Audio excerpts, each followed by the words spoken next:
दोस्तों, क्या आप मुझे कमेंट करके बता सकते हैं कि आपकी पोर्टफोलियो में कोई ऐसा स्टॉक है जिसको कि आपने 5 साल या उससे ज़्यादा होल्ड कर रखा है। दोस्तों, स्टॉक मार्केट इन्वेस्टिंग में हम एक पोर्टफोलियो क्रिएट करते हैं। पोर्टफोलियो में कुछ सर्टेन स्टॉक्स होते हैं।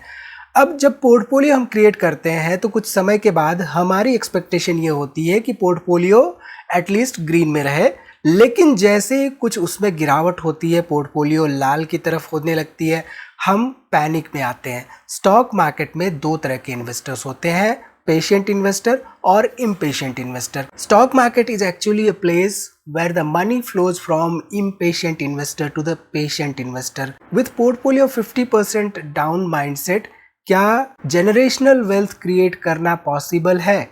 डिटेल में बात करेंगे इस वीडियो में एग्जांपल्स के साथ। नमस्कार दोस्तों, मैं उमेश त्रिपाठी आपका स्वागत करता हूं स्टॉक फॉर रिटेल पर स्टॉक मार्केट से जुड़ी एक नई जानकारी के साथ।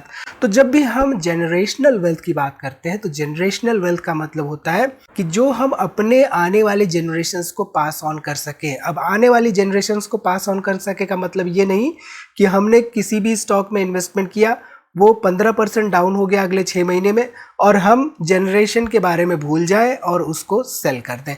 तो स्टॉक मार्केट इन्वेस्टिंग में लॉन्ग टर्म इन्वेस्टमेंट के तहत एटलीस्ट 10, 15, 20 साल का हमारा होराइजन होना चाहिए, तब वहां पे जाके जनरेशनल वेल्थ की थ्योरी आती है। हमारे महान इन्वेस्टर वॉरेन बफेट साहब ने कहा है कि someone is sitting in the shade today because someone planted a tree long back अगो।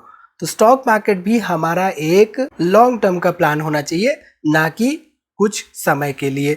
अब यहाँ पे कुछ सर्टेन एग्जाम्पल से आपको क्लियरली समझ में आएगा कि क्या लॉन्ग टर्म इन्वेस्टिंग के तहत जनरेशनल वेल्थ क्रिएट की जा सकती है या नहीं। अमेजन एक सर्टेन कंपनी है जो कि 1994 में फाउंडेड हुई थी एंड ये 30 साल पुरानी कंपनी है।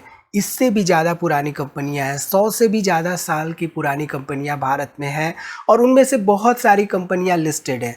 डज दैट मीन कि all the companies are investable companies? No. कोई कंपनी बहुत पुरानी है डज नॉट मीन कि ये इन्वेस्टेबल है, जनरेशनल वेल्थ क्रिएट करने के लायक है। कौन से वो पैरामीटर्स हैं जो कि एक्चुअल में जनरेशनल वेल्थ क्रिएट करने में मदद कर सकते, आगे हम वीडियो में डिस्कस करेंगे। बट यहाँ पे अगर हम अमेजन का ऑल टाइम चार्ट देखें तो 1998 के बाद से इसका चार्ट आपको ऊपर की तरफ ही जाता हुआ दिखाई दे रहा है। तो जनरली हम जब भी इन्वेस्टिंग डिसीजन मेकिंग कर रहे हैं या जब भी पोर्टफोलियो क्रिएट करने की कोशिश कर रहे हैं तो ऐसी कंपनियों को सिलेक्शन में प्रायोरिटी देनी चाहिए जिनका कि चार्ट पैटर्न कुछ इस तरह का दिख रहा हो। ऐसा नहीं कि उनका चार्ट पैटर्न कुछ ऐसे हो और उनमें 20 सालों से गिरावट ही देखने को मिल रही हो। 20 साल की कंपनी डज नॉट मीन कि वो जनरेशनल वेल्थ क्रिएट करेगी। अगर उसमें हमेशा से ही गिरावट देखने को मिल रही है, यानी कि 100 रुपए की कंपनी 20 साल पहले आज की डेट में अगर 1 रुपए की मिल रही है, डज नॉट मीन कि उसमें इन्वेस्टिंग अपॉर्चुनिटी है। ठीक है, चलिए अब यहाँ पे एग्जाम्पल लेते हैं कि अगर पोर्टफोलियो 50% या उससे ज़्यादा डाउन है। देखिए, पोर्टफोलियो के 50% डाउन होने के चांसेस जनरली कम ही होते हैं, बट सर्टेन स्टॉक्स उनमें से 50% या उससे ज़्यादा डाउन हो सकते हैं। तो ऐसे में patience is the key along with investigation या एनालिसिस। तो एनालिसिस करते समय किन बातों का ध्यान रखना चाहिए आगे हम डिस्कस करेंगे। पेशेंस क्यों रखना चाहिए ये हम अब समझ लेते हैं। तो यहाँ पे 2007-2008 की जो क्राइसिस हुई थी, उस क्राइसिस के बाद हमारा जो निफ्टी 50 था उसका हाल क्या था ये समझ लेते। 6340 से गिरावट हुई थी 2347। अब यहाँ पे कैलकुलेटर से समझते हैं कि ये कितनी गिरावट थी। तो 6340 माइनस 2347, इसको 2347, तो हमारे पास जो भी निकल के आ रहा है इसको डिवाइड करेंगे 6340 से और इसको बेसिकली मल्टीप्लाई करेंगे 100 से। अराउंड 63% के आसपास इस पर्टिकुलर हाई से 63% यहाँ पे गिरा था। अब 63% अगर मार्केट गिर रहा है तो सोचिए उस समय स्टॉक्स कितने ज़्यादा गिरे होंगे, क्या इन्वेस्टमेंट अपॉर्चुनिटी थी। यहाँ पे एटलीस्ट 80 to 90% इन्वेस्टर्स पैनिक कर जाते हैं और वो पैनिक में क्या करते हैं, वो अपनी जो भी बची कुची होल्डिंग होती है उसको सेल कर देते हैं, मार्केट से लॉस बुक कर लेते हैं। If you are not willing to own a certain stock for 10 years, don't even think for owning it for even 10 minutes. Warren Buffett साहब के ये इंपॉर्टेंट लाइनर्स यहाँ पे हमें ये बताते हैं कि स्टॉक मार्केट में ये जो 63% की गिरावट हो गई थी वो नए इन्वेस्टर्स के लिए या एग्जिस्टिंग इन्वेस्टर्स के लिए क्या इन्वेस्टिंग अपॉर्चुनिटी थी या नहीं। ठीक है, इसके साथ ही साथ कोविड में यहाँ पे देखें तो आप देख सकते हैं कि अराउंड 12,374 से 7,561 के आसपास गया। यहाँ पे करीब करीब 38-39% के आसपास रिसेंट हाई से गिरावट हुई थी। अब ये तो मेजर गिरावटें हो गई, लेकिन बीच बीच में कभी मार्केट 18% गिर जाता है, कभी 15% गिर जाता है, कुछ वॉर्स की सिचुएशंस हो जाती हैं। तो ये भी गिरावटें जो होती हैं जनरेशनल वेल्थ क्रिएट करने के लिए एक अपॉर्चुनिटी के तौर पे देखा जा सकता है। बट जैसा कि हमने कहा, गिरावट हुई है डज नॉट मीन कि अपॉर्चुनिटी है।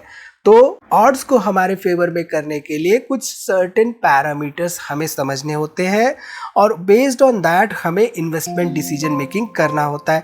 तो यहाँ पे हम बेसिकली स्क्रीनर का इस्तेमाल कर रहे हैं। यहाँ पे हमारे पास सर्टेन पैरामीटर्स है जिनको कि हमने लिख रखा है और ये parameters moreover sales growth से रिलेटेड है, प्रॉफिटेबिलिटी से रिलेटेड है, डेट से रिलेटेड है और साथ ही साथ यहाँ पे इंपॉर्टेंट रिटर्न्स पैरामीटर जैसे कि रिटर्न ऑन इक्विटी और रिटर्न ऑन कैपिटल एम्प्लॉयड से रिलेटेड है।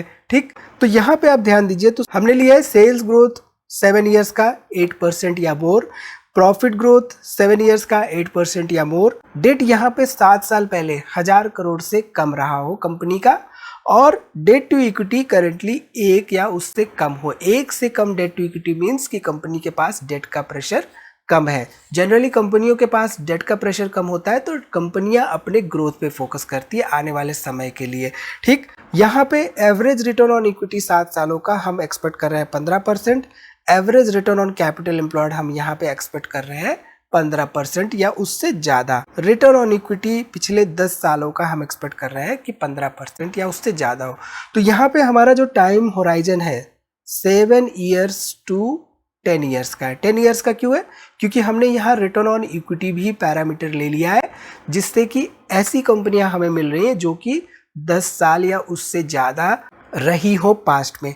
ठीक, तो यहाँ पे इस क्वेरी को रन करने के बाद हमारे पास 281 कंपनीज निकल के आ रहे हैं। अभी इन 281 कंपनीज में बेसिकली हमें ये देखना है कि जो हाई प्राइस रहा है कंपनी का, हाईएस्ट ऑल टाइम प्राइस, और जो करंट प्राइस रहा है उसमें कितना डिफरेंस है, यानी कि हमें अल्टीमेटली डिस्काउंट कंपनियां चाहिए, राइट। तो यहाँ पे हमारा मोटिव ये है कि ऐसी कंपनियां जिनका कि हाई प्राइस से करंट प्राइस के बीच में कुछ ना कुछ गैप हो। अब ये गैप 20% भी हो सकता है, 40% भी हो सकता है। हमने यहाँ पे बेसिकली 60% या उससे ज़्यादा का डिफरेंस जो रखती हैं उन कंपनियों को लेने के लिए यहाँ पे एक एक्स्ट्रा पैरामीटर ऐड किया और ये पैरामीटर है कि हाई प्राइस ऑल टाइम जो है उसमें से हमने करंट प्राइस को माइनस किया है और इसको हमने अगेन डिवाइड किया हाई प्राइस ऑल टाइम से, इसको मल्टीप्लाई कर दिया है 100 से। तो बेसिकली यहाँ पे हाई प्राइस ऑल टाइम से जो भी 60% या उससे डाउन चल रही हैं वो कंपनियां मिलेंगी। ठीक, तो ये हमारा यहाँ पे 60% या उससे ज़्यादा रहेगा। तो ये क्वेरी हम रन करते तो हमारे पास केवल 26 यहाँ पे ऐसी कंपनियां निकल के आ रही हैं। ठीक, अब इसके बाद भी मोस्टली हम जो मिस कर देते हैं वो होता है कि कंपनी के पास कैश फ्लो कैसा रह रहा है। देखिए, कंपनी कभी भी बिजनेस कर रही है तो उसके बिजनेसेस में हमें कैश फ्लो दिखता है और कैश फ्लो दिखता है उसके बैलेंस शीट में भी दिखता है, उसके ओवरऑल प्रॉफिट लॉस स्टेटमेंट में भी दिखता है। बट अल्टीमेटली जो कैश फ्लो स्टेटमेंट होता है उससे ये हमें पता चलता है कि क्या एक्चुअल में at the end of the day company के पास कैश बच रहा है या नहीं। तो यहाँ पे अगेन हमारा एक पैरामीटर होगा कैश फ्लो से रिलेटेड और ये होगा free cash flow 7 years back is greater than at least 10 crore या उससे ज़्यादा का कैश फ्लो हम एक्सपेक्ट नहीं कर रहे। तो यहाँ पे 12 कंपनियां ऐसे निकल के आ रही। अब इन 12 कंपनियों का मतलब ये नहीं कि ये 12 की 12 कंपनियां, बेसिकली यहाँ से फर्दर एनालिसिस शुरू होती है कि कौन सी कंपनियां वाकई में अगले 10, 20, 30, 40, 50, 100 सालों तक टिकेंगी। यहाँ पे आप अपनी स्क्रीन पर देख रहे हैं कुछ जनरेशनल कंपनी जैसे कि EID पैरी है, टाइम्स ग्रुप है, यहाँ पे डाबर भी है, ITC ग्रुप भी है, TVS ग्रुप भी है, यहाँ पे अमृतांजन हेल्थ केयर है, CSC है, पंजाब नेशनल बैंक है। इनमें से बहुत सारी कंपनियां ऐसी होंगी जिन्होंने कि रिटर्न्स दिए हैं, बट कुछ कंपनियां ऐसी भी होंगी जो कि 100 सालों से रहते हुए भी रिटर्न्स नहीं दे पा रही हैं। तो एज एन इन्वेस्टर हमें ये सब बातें ध्यान में रखते हुए इन्वेस्टमेंट डिसीजन मेकिंग करनी है, ताकि हम भी अपनी पोर्टफोलियो को long term investing potential provide कर सके। तो आई थिंक यहाँ से क्लियरली आपको समझ में आ रहा होगा कि एक्चुअल में जनरेशनल वेल्थ क्रिएट करने वाली कंपनियां कैसी कंपनियां हो सकती है। इस वीडियो में इतना ही दोस्तों, मिलते हैं अगली वीडियो में एक नई जानकारी के साथ। तब तक आप अपना बहुत ख्याल रखिए, शेयर मार्केट के बारे में सीखते रहिए और दोस्तों में वीडियो शेयर करना ना भूलिए।